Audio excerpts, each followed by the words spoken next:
récap de l'épisode 4. Qu'est-ce qui s'est passé?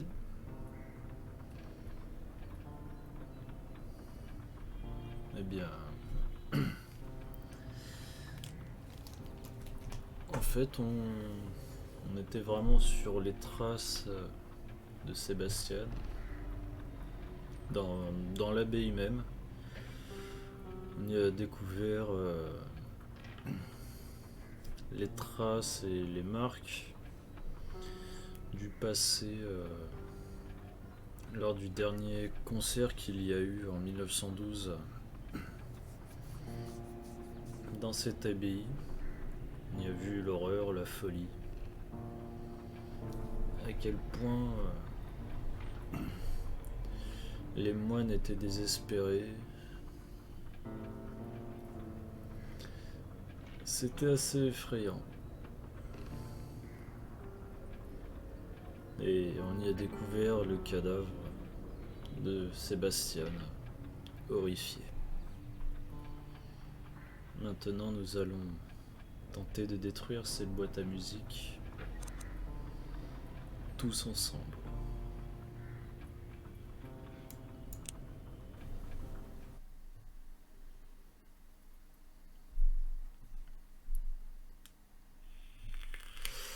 Usher died in there, trapped. He probably struggled and screamed until he went mad trying to find a way out of that godforsaken place. Like me, only, in his case, nobody got there in time. I imagine he thought that there was a quicker way to go, the same way that Faber chose, and maybe I would have done the same in his place. What I saw myself do in that mirror was just too much. Is this what lies ahead? Maybe I already know it, but I'm trying to hide it from myself. Maybe deep down, I know it's a hideous omen of what the future has in store for me. Maybe I know that, like everyone who's come across that cursed box, I too will take my own life. That I would rather surrender to death than face whatever it is that lingers behind that infernal melody. I should burn the thing. Make that melody vanish from the face of the earth. But what about Ariadne? She's alive. What if only the box can stop this? I can't destroy it without knowing for sure. Maybe there's something in Legrand's diary. Oh God, I need to rest and gather my thoughts. I need to sleep. I can only hope the nightmares won't be as horrible as real life.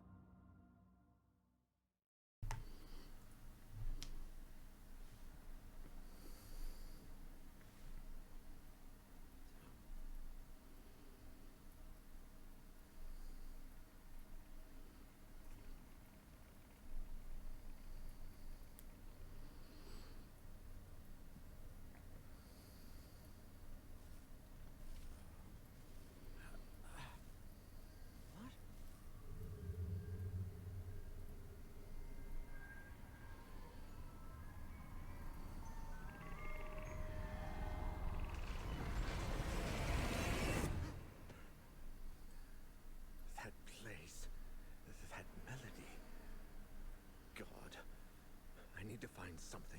There must be something here.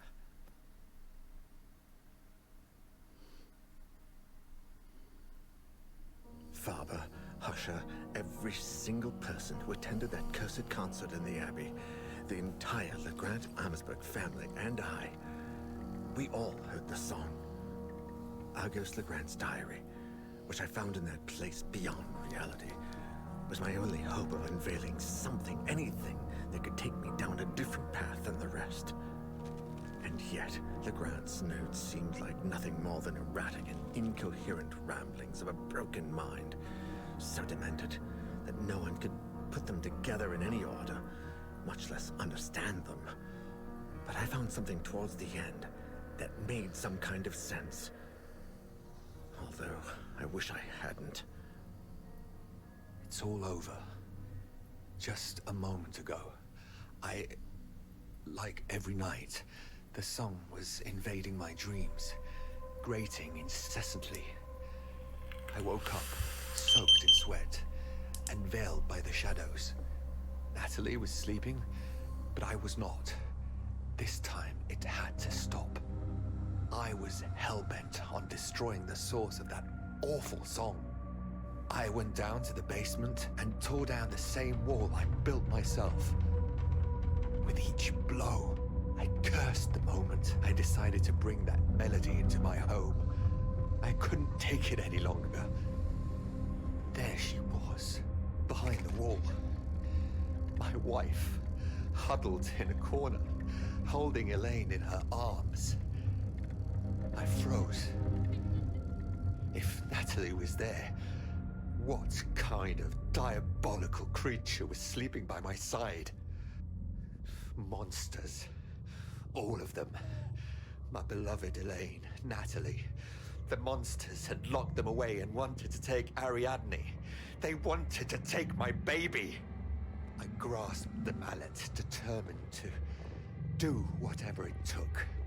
I would not allow those fiends to take my daughter, not without a fight. They would rue the day they tried to harm my family.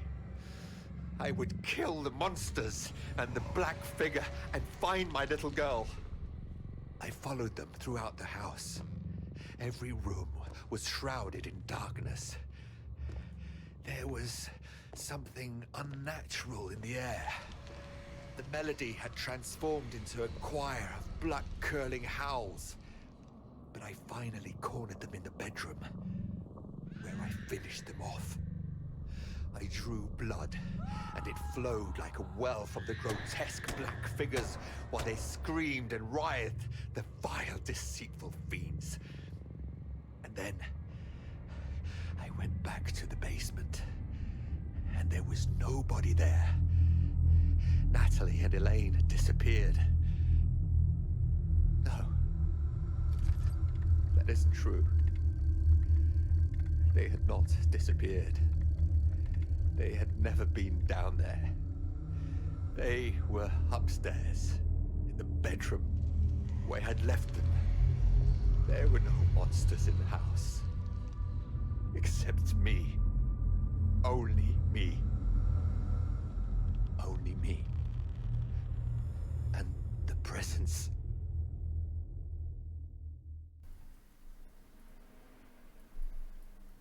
Il a clairement pété une pile.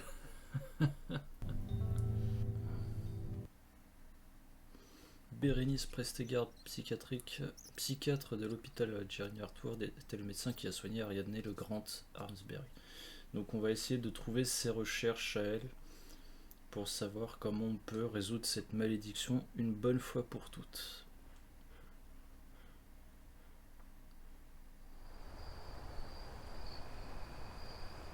Voilà, voilà.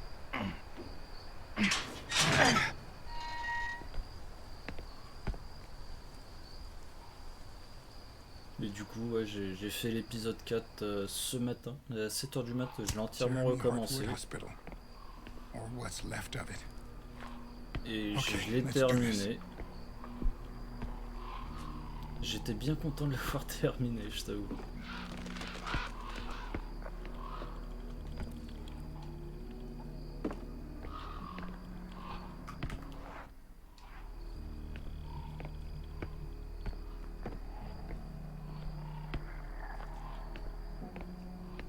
Looks like an electric generator. I should take a look. Ouais, regarde le générateur. Ouais. Si ça peut réactiver l'électricité ou la caméra.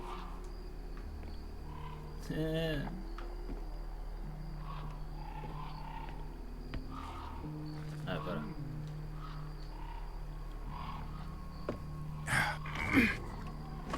Damn!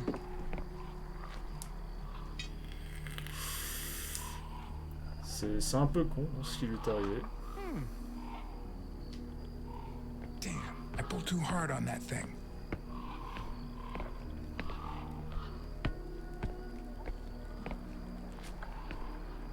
Une vieille voiture.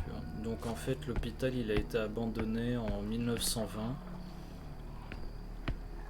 juste un peu après la Seconde Guerre mondiale, la Première Guerre mondiale.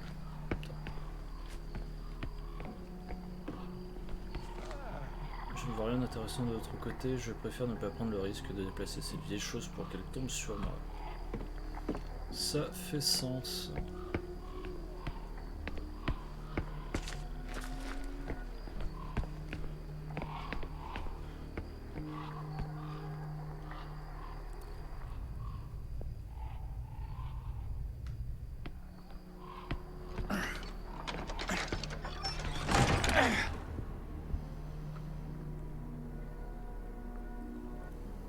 Chapitre 5. L'horreur et la chanson.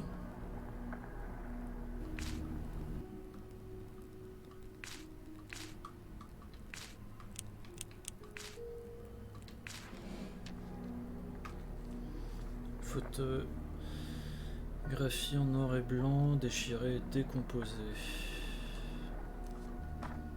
Les 7 chiffres du plus haut au plus bas figurent sur cette photo. Wait, there's something there. Dr. Berenice Prestigard. Let's see what we have here. Today's session with Ariadne was by far the most productive to date. Not because of the conversation we had, for her mind continues to adhere to the usual extravagant patterns, but because today she asked to get her things back, which led me to a surprising discovery. Down in the storage room, I was convinced I would not find any of the belongings taken from her when she was admitted, but there was nothing further from the truth. There was a diary and a music box. After handing the box to Ariadne, I quickly browsed through the diary, which apparently belonged to her father, and that's where it gets interesting. After years of researching paranormal phenomena, Argus Legrand's investigation led him to the Abbey of St. Cecilia, where a cursed concert had supposedly taken place. After spending a considerable amount of money, he got his hands on the only remaining sheet music from the concert, and convinced an acclaimed musician to play the music one more time. The new cursed concert would take place on a steamer that would sail down the Rhine a few weeks later, and both Legrand and his assistants would be there to contemplate the true effects of the song. After the concert, the tycoon wrote the following in his diary. Those ignorant, illiterate fools. I can only laugh at their curse and their stupidity. The only misfortune that damn song has brought is a hole in my bank account. Alas, at least I take the melody with me. I will have it recorded and play it each day for my family. Ha! Those drunk, lazy bastards. Their misfortune was caused by their own stupidity and bad blood. Wanting to put the blame on a song is yet another sample of their total lack of culture. Argus Legrand never knew that the steamer suffered a strange accident, just hours after he got off, that killed everyone on board. And yet his thoughts on the melody eventually changed. They did indeed change.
be surprised if it works. But let's give it a go.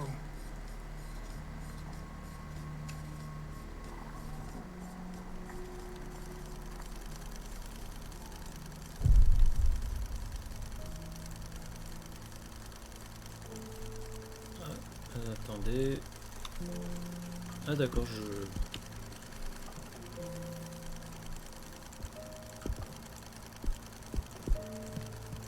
Donc, même dans la vidéo, je peux courir.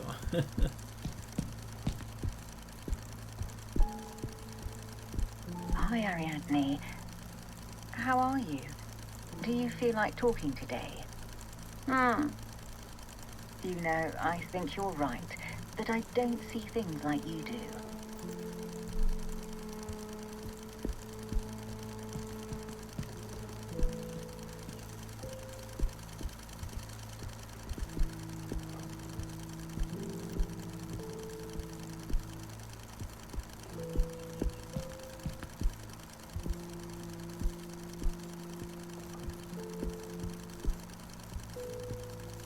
If you don't feel like talking, you can draw. Whatever comes to you first.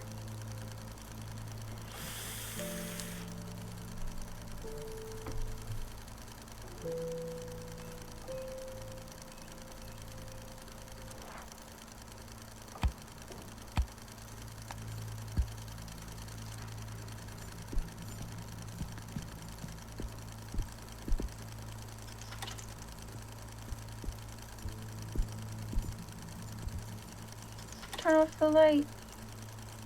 It doesn't like the light. The light? Who doesn't like the light, Ariadne?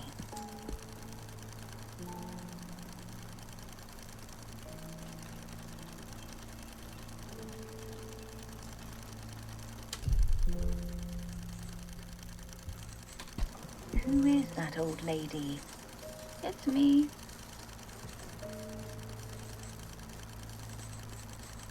We can listen to your box if you want. Sometimes I hear you playing it when I pass by your room.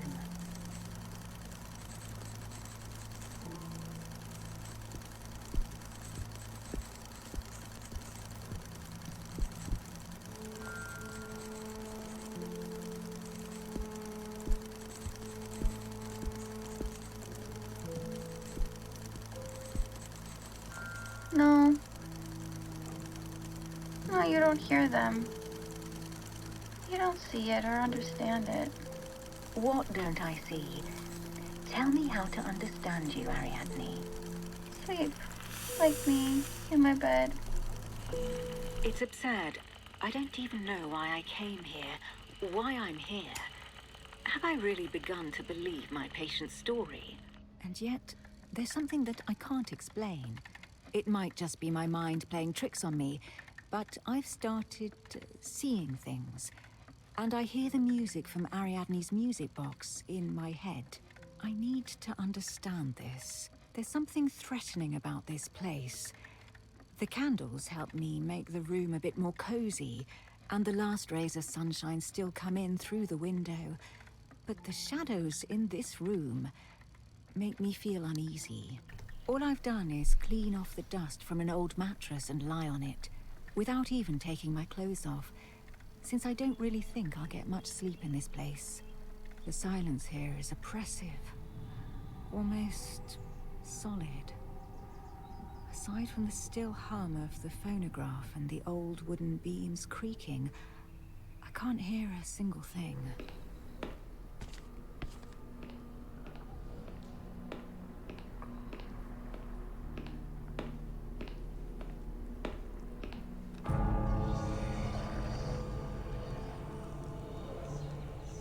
Oh, chambé.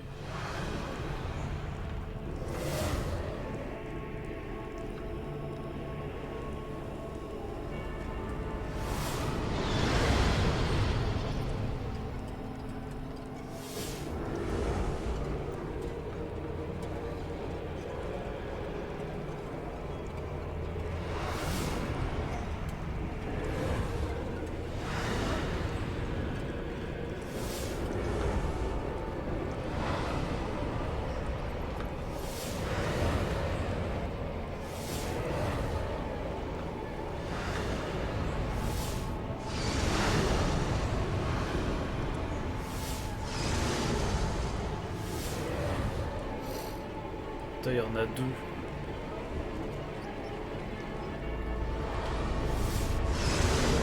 I just barely made it out of there. Oh, ça m'a mis des frissons. Bah, on va l'utiliser.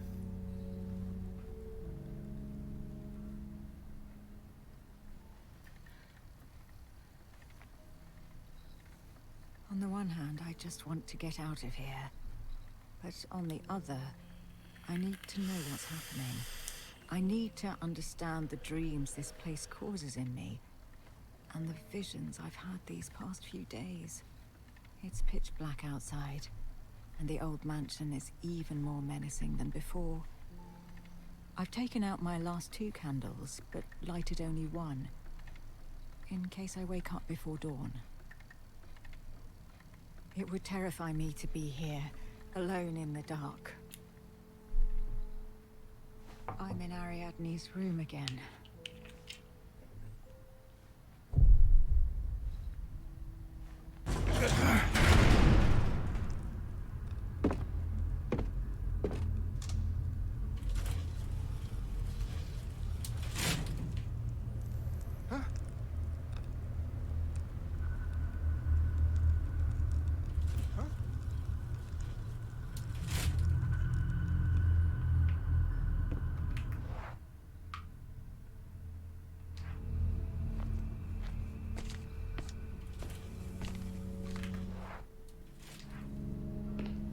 Dans cette porte, ouais, elle est condamnée.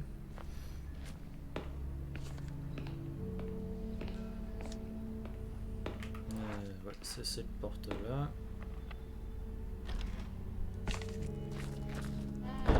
Directement, celle-là.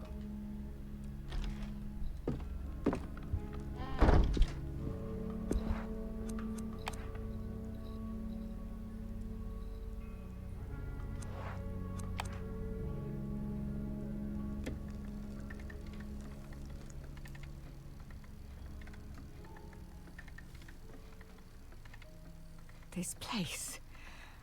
That thing. The presence. That's what Argos Legrand called that horror. Now I know why. It's anywhere the song is.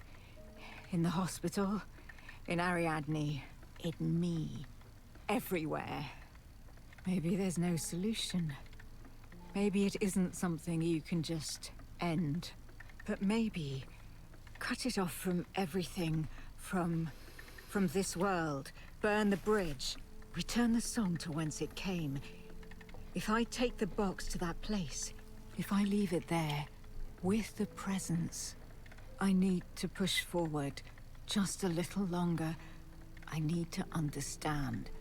I need to put an end to this. I need to go there.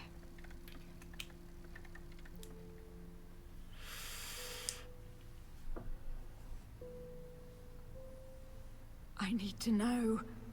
I need to make it. Le 3e rêve.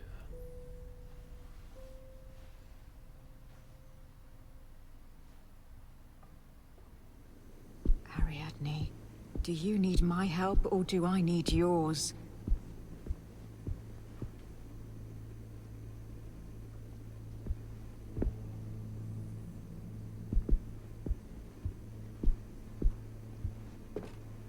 Down. Always down.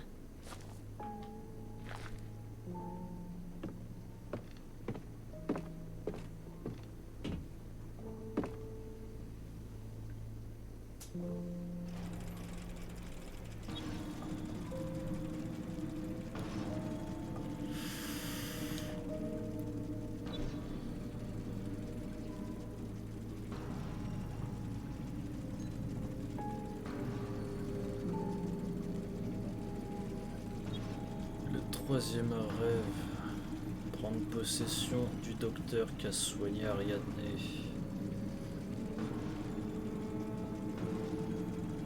L'idée de descendre toujours au plus profond des ténèbres, au plus profond d'elle-même.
Ariadne, did you want me to come here? D'où cette fameuse zone là, avec un L majuscule.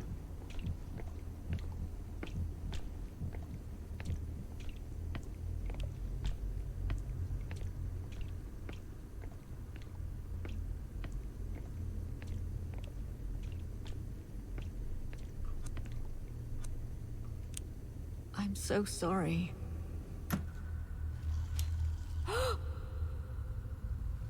Almost. I'm almost there.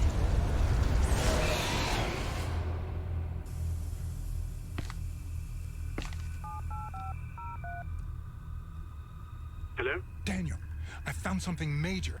Oh, thank God you're all right. What did you find? You were right. Berenice Prestigard investigated everything and was about to take the box to a place she called there. I think I know what she meant. Listen, there's no time to waste. Get out of there. I'll take it from here.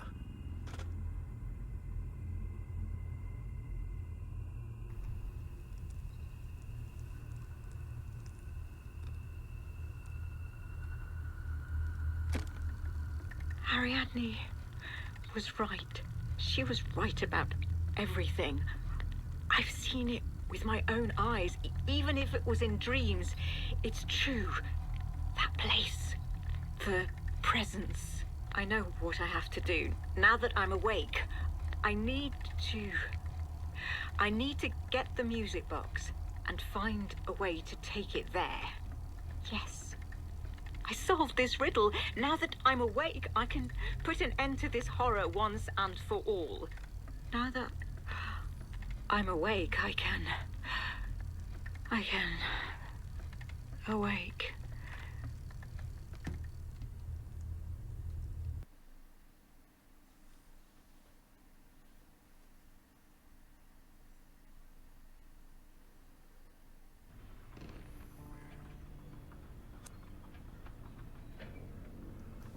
Waouh.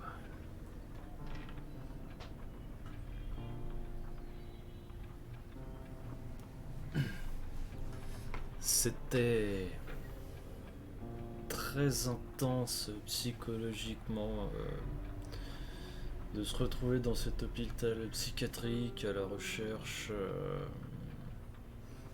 de toutes les informations nécessaires, de savoir qu'au final on n'était pas les seuls à enquêter sur le cas d'Ariadne le Grand Habsburg.